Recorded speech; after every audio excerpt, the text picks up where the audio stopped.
Okay, picture this. You're back in high school, that kind of suffocating classroom silence right before a big presentation. Oh, yeah, I remember that feeling. For this one student, Maya, it was usually just prime time for Chloe, the class bully, to just watch her squirm. But on this specific day, July 20th, 2025, something totally unexpected happened. Hmm. As Maya starts speaking, Chloe's usual smirk just smokeshal. It doesn't just fade, it actually shatters.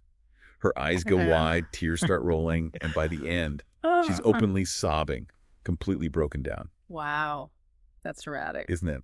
So, okay, let's unpack this. Today we're doing a deep dive into this really powerful story from The Power of Truth, The Bully Transformed. Mm. Our mission really is to figure out what exactly made this 10th grade tormentor just unravel like that, and how one student's courage started this wave of change nobody saw coming. And what's so insightful, I think, is looking at the power baked into personal stories, especially vulnerable ones. There's this almost alchemical quality to them. They can bypass our usual defenses, activate empathy in the brain almost instantly. Like a direct connection. Exactly. It's less about just the facts and more about triggering that visceral human link. It can really disarm aggression in surprising ways.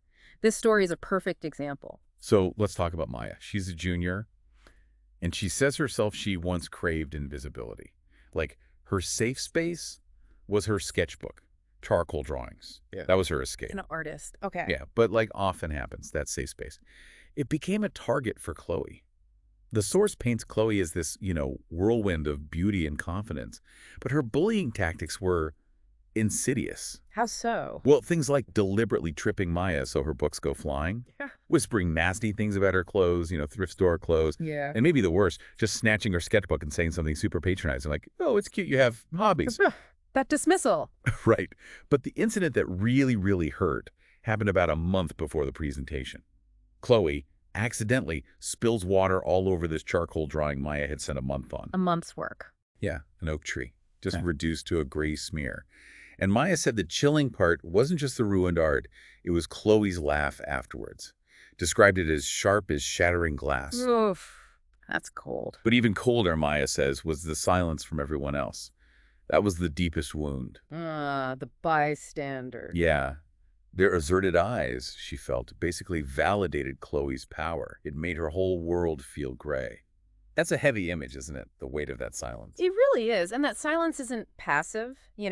It's an active ingredient. It amplifies the tormentor's power. It's fascinating bystander dynamics. You have things like diffusion of responsibility, where everyone thinks someone else will act. Right, so nobody does. Exactly. And pluralistic ignorance, where privately, maybe everyone feels it's wrong, but because nobody speaks up, they assume everyone else is okay with it. So when classmates look away, they're sending a message, whether they mean to or not. They're saying this behavior is acceptable. It isolates the victim even more, makes them feel completely alone. And that isolation, that gray world, that was Maya's life.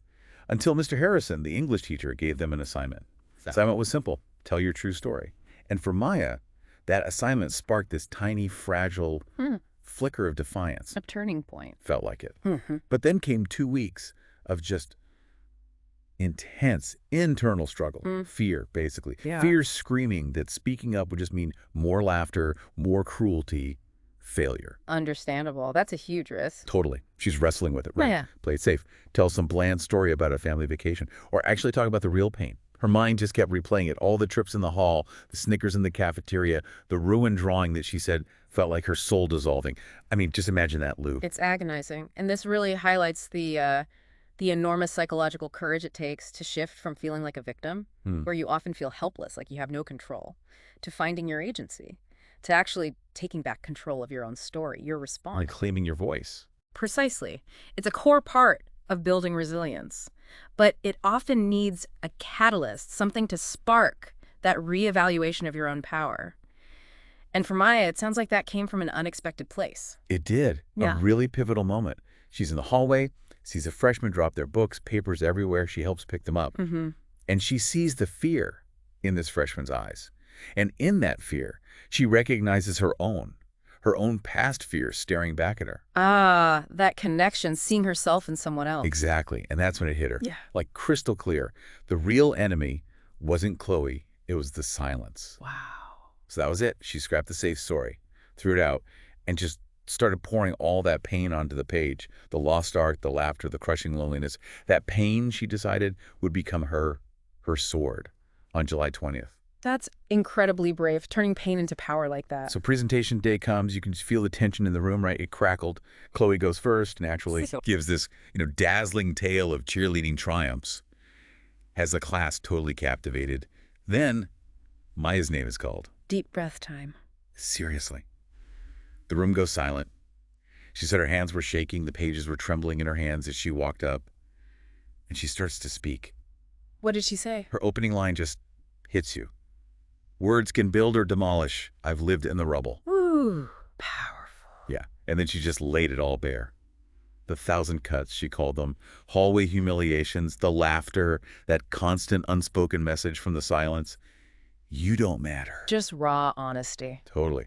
And as she's speaking, people are looking at her, really looking.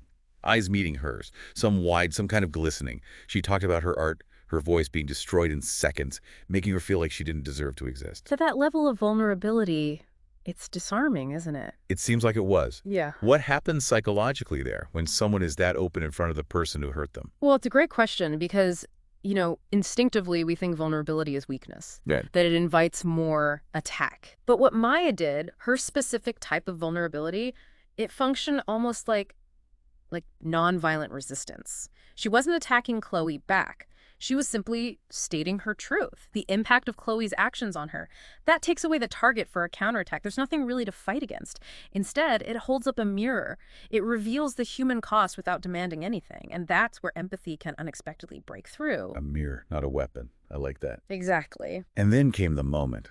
Maya says she glanced over at Chloe, and she watched the smirk just vanish, replaced by shock, then tears. Oh, wow. And then a sob just broke out of Chloe, raw, unguarded. Maya's truth, it didn't just speak. The source says it struck. Incredible. After she finished, the silence in the room felt different. Not heavy, Maya said, but alive with empathy. Mr. Harrison, the teacher, his eyes were misty. He called her words a testament to strength. That must have felt validating. Hugely. But then the real shocker. Chloe stands up, face all blotchy, voice totally breaking. No way. Yes. And she just says, I'm so sorry, Maya. I never thought I did it to feel big while I was miserable. It's monstrous. And then she just collapsed back into sobs. And the class, stunned, silent. But nobody jeered. Nobody laughed. That's the key part, isn't it? The reaction of the group changed, too. Completely. It almost sounds, I don't know, a little too perfect. That a bully would react with that much remorse right there. It might seem that way on the surface, but psychologically, it actually makes a lot of sense. It points to something crucial. Chloe's cruelty wasn't this invincible force. It was fragile. It was likely built, as she admitted, on her own pain. Right. She said she was miserable. Exactly. This fits with so much we know about relational dynamics, even attachment theory. Often, people project their internal pain, insecurity, unmet needs outwards onto others. Aggression can be a defense mechanism. Maya's truth, delivered as her experience, not an accusation, forced Chloe to see the reflection, to internalize that pain instead of projecting it. The honesty dismantled the defense, revealing the vulnerability underneath. It wasn't vengeance, it was clarity. Clarity, yeah. So the days after, things really changed. Not just for Maya, but you could feel it in the school. How so? Kids used to avoid her eyes. Now they'd meet her gaze. Some even offered quiet apologies, small smiles. That invisibility she felt, it just lifted. That's huge. Feeling seen. And then about a week later, Chloe approached her again. All that usual confidence, just gone. She explained, things at home are bad. I aimed my anger at you. She was quick to add, it's not an excuse, just why I hope you forgive me. Taking responsibility even while explaining the context, that's significant. Yeah. And Maya, she just nodded, said she saw not a monster, but just a flawed person who was hurting, kind of like she had been. Her sketchbook started filling up again. She walked taller in the halls. A path towards healing for both of them, in a way. Seems like it. And the story didn't stop there. It rippled out. Oh. Yeah, this quiet kid in math class came up to Maya later and thanked her, said her speech inspired him to finally confront his own bully. Wow, paying it forward. And a teacher even commented that there seemed to be fewer taunts, less casual cruelty in the hallways overall, like a subtle shift in the whole school culture. It's amazing one person's courage having that kind of cascade effect. It really is. And, if we connect this to the bigger picture, there was actually a study in the 2025 Journal of Adolescent Psychology that backs this up. The research showed that peer truth-telling, like what Maya did, can actually reduce reported bullying incidents by up to 30%. It seems to foster empathy and make silence a less acceptable default. 30%. That's significant. It is. It shows that one voice, one act of courage, really can spark a small revolution. The effects can echo far beyond just one classroom or one incident. It can change the environment. So the big lesson here, it seems, isn't about destroying the bully with hate or revenge. Chloe wasn't destroyed, she was changed. Right. Changed by seeing the truth reflected back at her. Her cruelty kind of crumbled under the weight of empathy. Yeah. It makes you think the greatest comeback isn't some cutting remark. It's finding your voice, reclaiming your power, and maybe, sometimes, even helping someone else heal in the process. Beautifully put. So, wrapping this up, what does this story mean for you, listening right now? Maya's experience really shows that speaking your truth, it isn't just about freeing yourself. It can be this unexpected catalyst for healing, even for the person who caused the hurt. It makes you wonder, right? How might finding your own voice, maybe even in small ways, create some unexpected positive change in your own life, your own world? It's a powerful question to sit with.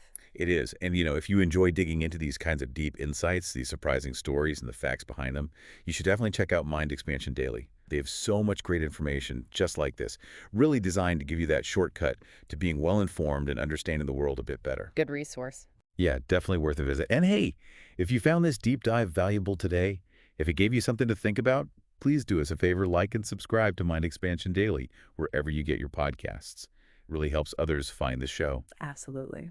And finally, Maya's story brings up so much about unseen battles and the power of speaking out. We'd genuinely love to hear your thoughts. Have you ever faced something similar? Or maybe you see it differently. How do you think truth impacts these really difficult situations? Drop a comment below wherever you're listening. Tell us if you agree or disagree with our take on this powerful topic. We really do read them.